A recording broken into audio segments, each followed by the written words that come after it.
Hello दोस्तों, एक बार फिर आपके बीच में हम लेके आए हैं क्लास 10th के ऑब्जेक्टिव क्वेश्चन सामाजिक विज्ञान के। पाठ का नाम है संसाधन एवं विकास। आज इस वीडियो में हम भूगोल के पाठ एक संसाधन एवं विकास के वस्तुनिष्ठ क्वेश्चन हल करेंगे, जो आपके लिए बहुत ही महत्वपूर्ण है। आप इस एक वीडियो से आप अपने सामाजिक का एक पाठ पूरा कवर कर सकते हैं और आप देखेंगे कि आप एक ही वीडियो में पूरा पाठ याद कर लेंगे। तो आइए स्टार्ट करते हैं। बस आप वीडियो ध्यान से देखते रहें। हमारा वादा है आपसे कि आज हम आपको इस लेसन का पाठ एक जो संसाधन एवं विकास है पूरा याद करवा के रहेंगे और आप इसके महत्वपूर्ण ऑब्जेक्टिव क्वेश्चन हल करके रहेंगे। तो आइए स्टार्ट करते हैं। पहला है हमारा, पंजाब में भूमि निम्नीकरण का निम्नलिखित में से मुख्य कारण है। जो पंजाब शहर, पंजाब जो प्रांत है, इस पंजाब में भूमि का जो निम्नीकरण हो रहा है, भूमि का निम्नीकरण होने का कौन सा सबसे ज्यादा उपाय है, कौन सा कारक है जिससे भूमि निम्नीकरण हो रहा है। सबसे पहले तो आप बताएं भूमि निम्नीकरण क्या कहलाता है। तो भूमि का निम्नीकरण मतलब है कि जहां पे अधिक सिंचाई हो तो वहां पे भूमि क्या हो जाती है, निम्नीकरण हो जाती है। मतलब भूमि की जो उर्वरा शक्ति है वो कम हो जाती है। तो यहाँ पे बताया जा रहा है कि भूमि का निम्नीकरण कैसे हो रहा है। तो पंजाब में अधिक सिंचाई होती है। पंजाब में सिंचाई कैसी होती है, अधिक सिंचाई होती है, जिसके कारण से भूमि का निम्नीकरण होता है। तो याद रखना है कि पंजाब में क्या होता है, अधिक ज्यादा सिंचाई होती है, जिससे क्या हो रहा है, भूमि का निम्नीकरण हो रहा है। तो याद रखना है कि पंजाब में भू निम्नीकरण किसके कारण होता है, अधिक सिंचाई के कारण। तो आपको याद हो गया होगा। आइए अगला देखते हैं हम।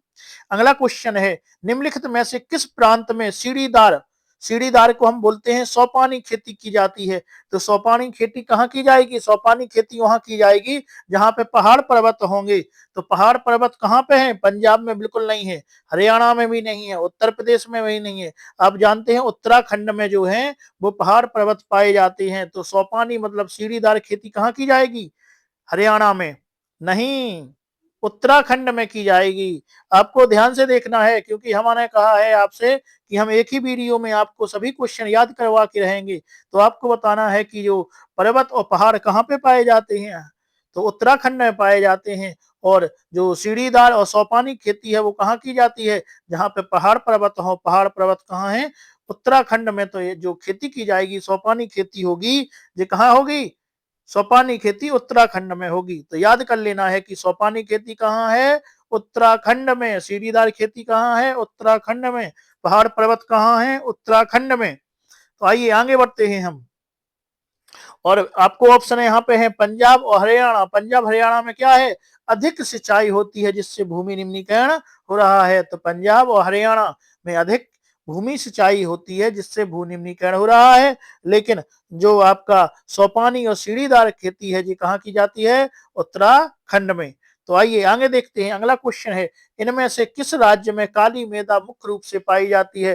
तो आपको बताना है कि काली मृदा जो होती है वो इनमें से किस राज्य में पाई जाती है। तो आप देखेंगे कि जम्मू कश्मीर में नहीं पाई जाएगी, राजस्थान में आपकी पाई जाएगी कि नहीं पाई जाएगी, नहीं पाई जाएगी, झारखंड में भी नहीं पाई जाएगी। लेकिन महाराष्ट्र में कौन सी मृदा पाई जाएगी, काली मृदा पाई जाएगी। क्योंकि आप जानते हैं कि जो महाराष्ट्र है वहां पे कपड़ा उद्योग सबसे ज्यादा लगे हैं। और कपड़ा उद्योग कहाँ लगते हैं, जहां कपास होता है। तो काली मिट्टी में क्या होता है सबसे ज्यादा, काली मिट्टी में कपास सबसे ज्यादा होता है। और तो कपास कहाँ पे होगा ज्यादा, महाराष्ट्र में। कहाँ होगा, महाराष्ट्र में। तो कारखाने जो हैं कपड़ों के वो महाराष्ट्र में ज्यादा स्थित हैं।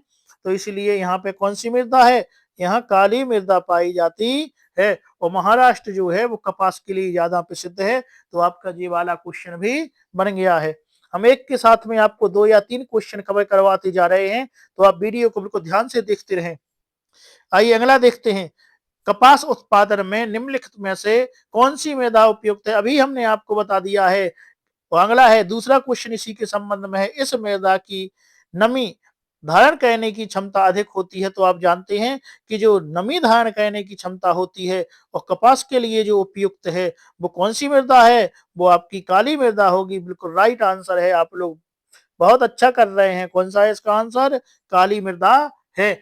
तो काली मृदा में सबसे ज्यादा नमी होती है और कपास उत्पादन सबसे ज्यादा होता है। और यह कहाँ पाई जाती है, महाराष्ट्र में पाई जाती है। तो एक ही बार में सभी आपके क्वेश्चन कवर हो रहे हैं, तो आप देखते चलें। वीडियो को लाइक करें, शेयर करें और चैनल को सब्सक्राइब करें, जिससे कि आपको इसी प्रकार से बहुत ही महत्वपूर्ण ऑब्जेक्टिव क्वेश्चन मिलते रहें और आप अपने वार्षिक परीक्षा की तैयारी अच्छी करते रहें। तो आइए हमारे साथ बने रहें। तो अगला क्वेश्चन देखते हैं। अगला क्वेश्चन है, निम्न में से प्राकृतिक संसाधन का भंडार सीमित है। तो प्राकृतिक भंडार, जो प्राकृतिक संसाधन है, इसका भंडार, कौन सा भंडार ऐसा है जो सीमित होता है? सीमित मतलब क्या होगा? सीमित मतलब हो जाए जो खत्म हो जाएगा। तो पवन ऊर्जा, आप जानते हैं हवा हमारी खत्म होने वाली नहीं है। तो क्या ये सीमित है? बिल्कुल नहीं होगी। ये सीमित संसाधन नहीं है हवा। जलीय ऊर्जा, जल भी भैया खत्म होने वाला नहीं है। सौर ऊर्जा, सूरज भी खत्म होने वाला नहीं है। लेकिन खनिज ऊर्जा, आप जानते हैं कि जो खनिज हैं धरती से निकाले जा रहे हैं, हजारों लाखों साल पहले जो मिट्टी में दब गए थे जीव जंतु या वनस्पति, उसी से क्या निकल रहे हैं? खनिज उत्पादन हो रहा है। तो प्राकृतिक भंडार का सीमित भंडार कौन सा है? खनिज तेल भंडार होगा। आइए अगला देखते हैं। हमारा अगला क्वेश्चन है, अब अगले में हम रिक्त स्थान हल करेंगे। आपको क्या करना है? रिक्त स्थान। तो रिक्त स्थानों के लिए आप देखें, आप पहले आप बताएं।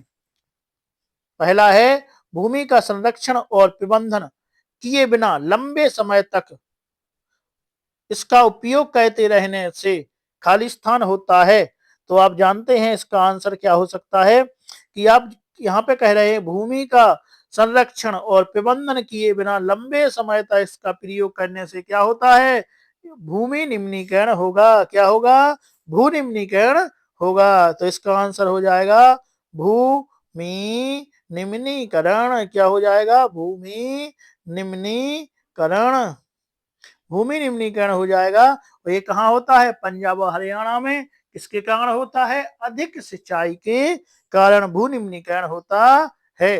तो याद करते जाएं। बिल्कुल अगला क्वेश्चन आपका है, जो भूमि जोतने योग्य नहीं होती उसे क्या कहते हैं? तो आप जिस भूमि को जोत नहीं सकते हैं, हल नहीं चला सकते हैं, जिसमें खेती नहीं कर सकते हैं, जो आप जोत नहीं पाएंगे तो उसमें आप खेती भी नहीं कर पाएंगे, तो जोतना योग्य नहीं है, मतलब जोती नहीं जा सकती, मतलब खेती नहीं की जा सकती। और जो भूमि खेती करने लायक ना हो उसको हम बंजर कहते हैं।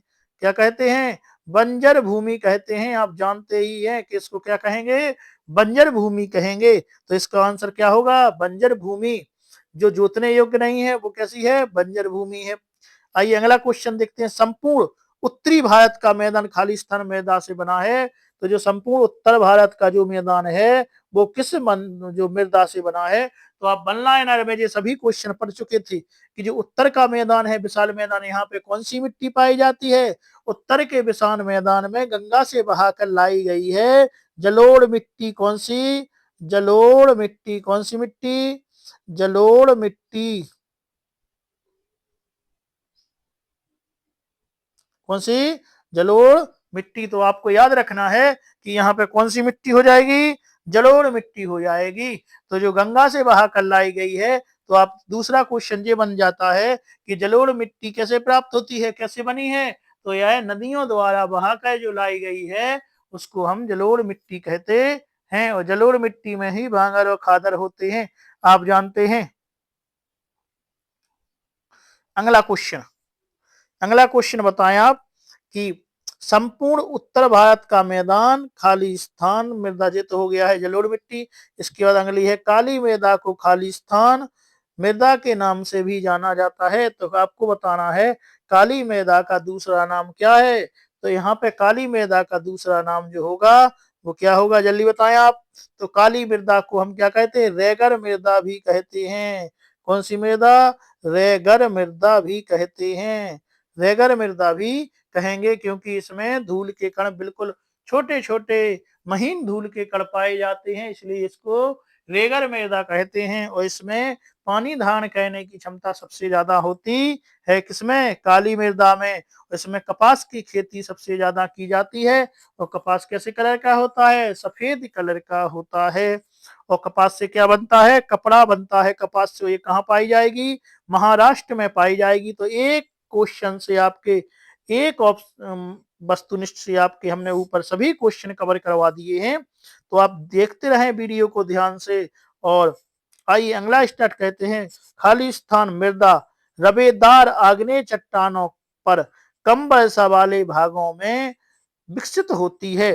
तो कहां पे कौन सी ऐसी मृदा है जो आग्नेय कम वर्षा वाले भागों में मिलती है? और आग्नेय चट्टानों में, तो आग्नेय से आप याद रखें आग, कौन सा? आग। आग माने जो अग्नि होती है, अग्नि से, अग्नि कैसे कलर की होती है? लाल कलर की होती है। तो आपकी जो मृदा हो जाएगी वो कैसी हो जाएगी? लाल मिट्टी हो जाएगी, जो आग्नेय चट्टानों से बनी है और कम वर्षा वाले भागों में विकसित होती है।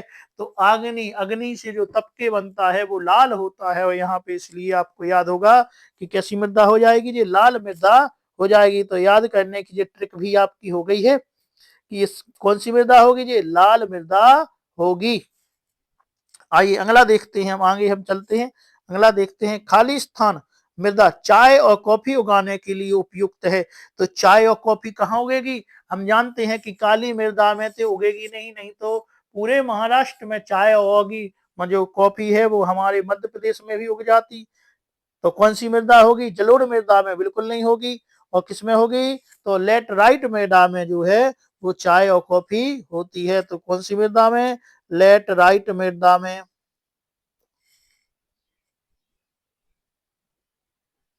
लेटराइट मैदा में क्या होती है? चाय और कॉफी होती है। आपको याद रखना है कि जो लेटराइट मैदा होती है इसमें क्या होता है? चाय और कॉफी आपकी सबसे ज्यादा होती है। आइए अगला क्वेश्चन हम देखते हैं। अगला क्वेश्चन हमारा होगा कि देश के कुल क्षेत्रफल का 43% भू क्षेत्र खाली स्थान है। तो 43% भू क्षेत्र कैसा है? मैदानी है। कैसा है? मैदानी। मैदान पाया जाता है कितने भाग में? देश में 43% भाग में मैदान पाया जाता है। हम बता चुके हैं पहले। तो वन लाइनर क्वेश्चन जो थे आप उनको बिल्कुल याद कर लें, क्योंकि वहां से क्वेश्चन, आपके क्वेश्चन आने की संभावना 100% जताई जा रही है। कहां से? वन लाइनर से। तो आप लोग वन लाइनर को बहुत ही अच्छे से याद कर लें। और यहाँ पे 43% भाग पे क्या पाया जाएगा? 43% भाग पे मैदान पाए जाएंगे हमारे भारत में। अगला, अंतरराष्ट्रीय स्तर पर संसाधन संरक्षण की वकालत खाली स्थान में क्लब ऑफ रोम ने की। तो क्लब ऑफ रोम ने अंतरराष्ट्रीय स्तर पर संसाधन संरक्षण की जो वकालत की थी वो खाली स्थान में कब की थी? तो ये की थी 1968 में। कब की थी? 1968 में की थी। याद कर लेना है कि जो अंतरराष्ट्रीय स्तर की जो संसाधन के संरक्षण के बारे में है, जो वकालत किसने की थी? तो वकालत की थी क्लब ऑफ रोम ने। तो आपका एक ये क्वेश्चन बन जाता है कि किसने वकालत की थी संसाधन के संरक्षण के बारे में? कहां पे? अंतरराष्ट्रीय स्तर पर। तो क्लब ऑफ रोम ने की थी। और कब की थी? तो की थी 1968 में की थी। कब की थी? 1968 में की थी। तो आपको बहुत ही महत्वपूर्ण वस्तुनिष्ठ हम आपको बताते जा रहे हैं। हमें आशा है कि आपके जो ऑब्जेक्टिव क्वेश्चन है, बहुत महत्वपूर्ण ऑब्जेक्टिव क्वेश्चन है, वो आप याद करते जा रहे होंगे। आप एक बार वीडियो देखें और सभी आपके वस्तुनिष्ठ क्वेश्चन याद हो जाएंगे, तो आपको बार बार वीडियो देखने की जरूरत नहीं पड़ेगी। तो हमसे जुड़े रहें और अपने वार्षिक परीक्षा की तैयारी इसी प्रकार से करते रहें। आइए हम देखते हैं सही जोड़ियां। अब सही जोड़ियों में है नवीकरण योग्य संसाधन। तो ऐसा कौन सा संसाधन होगा जो नवीकरण योग्य होगा? क्या होगा? नवीकरण योग्य होगा। तो नवीकरण योग्य संसाधन में पहले का क्या होगा? तो नवीकरण योग्य, पहले बताओ आप, नवीकरण योग्य संसाधन किसे कहते हैं? नवीकरण मतलब जो फिर से नया हो जाए वो नवीकरण है। और नया कौन हो जाए? बार बार हम किसको इस्तेमाल करते हैं? तो बार बार हम इस्तेमाल इनमें से कौन से संसाधन को करते हैं? कोयला को नहीं कर सकेंगे। सौर ऊर्जा बिल्कुल सही है, हम सौर ऊर्जा को बार बार इस्तेमाल कर सकते हैं। तो पहले क्या क्या हो जाएगा? नवीकरण ऊर्जा में हमारा सौर ऊर्जा हो जाएगी। सौर ऊर्जा के बाद जल ऊर्जा भी हो जाएगी, पवन ऊर्जा भी हो जाएगी।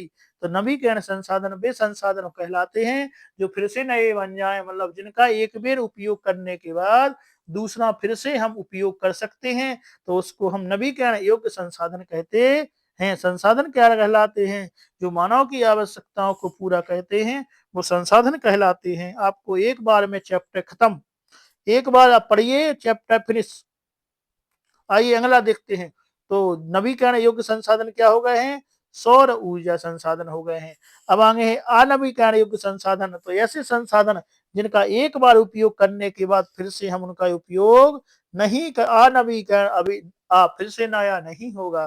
तो क्या है, एक बार उपयोग करने के बाद फिर से उपयोग नहीं कर सकते। वो क्या है, कोयला एक बार जला लो खेल खत्म।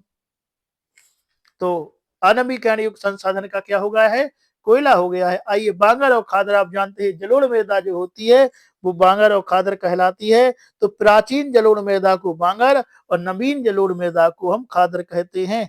तो बांगर और खादर क्या होगा, जलोढ़ मृदा में बांगर और खादर पाए जाते हैं।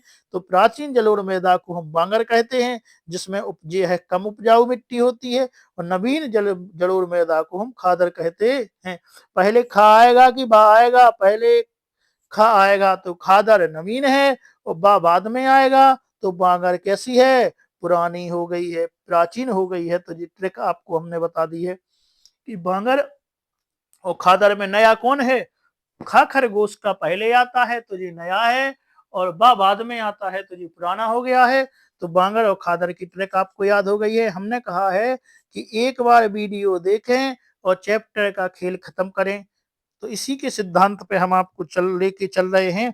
तो आप एक वीडियो देख लें और आपका पूरा चैप्टर फिनिश मिलेगा आपको। आइए अगला देखते हैं। चौथा हमारी जो जोड़ी है वो है मृदा में पोषक तत्वों की कमी होती है। तो ऐसी कौन सी मृदा है जिसमें पोषक तत्वों की कमी होती है, आपको बताना है कि ऐसी कौन सी मृदा होगी जिसमें पोषक तत्वों की कमी होगी। तो वो होगी लेटेराइट मृदा, क्योंकि यहाँ पे चाय और कॉफी पाई जाती है। तो लेटेराइट मृदा में पोषक तत्वों की कमी होगी। तो इसका लेटेराइट का कौन हो जाएगा, गा हो जाएगा चौथे का। अगला है लद्दाख। तो लद्दाख में क्या पाया जाएगा, आप याद करें, जो लद्दाख है आपका, जो लद्दाख है तो लद्दाख में क्या होगा, तो लद्दाख में शीत मरुस्थल पाया जाएगा। ठंड यहीं पे होती है कश्मीर में। हम लोग कहते हैं कि कश्मीर में क्या है, सर्दी पड़ती है, तो लद्दाख कश्मीर पास पास में है। तो यहाँ पे क्या होगी, शीत मरुस्थलीय मृदा। तो याद कर लेना है कि लद्दाख किसके पास में है, कश्मीर के पास में हो, कश्मीर में ठंड पड़ती है। तो यहाँ पे शीत माने ठंड, मरुस्थल माने वहां की जो जमीन है उसको हम मरुस्थल कहेंगे। तो शीत मरुस्थल कहाँ होगी, लद्दाख में। भूनिम्नीकरण कहाँ पे, पंजाब में। बिल्कुल सही आंसर है आपका कि छठवें का हो गया जे और पांचवें का हो गया जे। छठवें का क्या है, भूनिम्नीकरण कहाँ है, पंजाब में। क्यों, अत्यधिक सिंचाई के कारण। हरियाणा, हरियाणा ऑप्शन होता तो पंजाब और हरियाणा दोनों में है। अगला, लार्वा के प्रवाह से निर्मित। तो ये तो आपको बताने की जरूरत ही नहीं है, क्योंकि इसको तो आप जानते हैं कि लार्वा की प्रवाह से निर्मित क्या होता है। तो लार्वा के प्रवाह से निर्मित होता है दक्कन ट्रैप। क्या होता है, दक्कन ट्रैप जो है वो लावा के प्रवाह से निर्मित होता है। लावा क्या है, जो आपका ज्वालामुखी से जो निकलता है वो है लावा।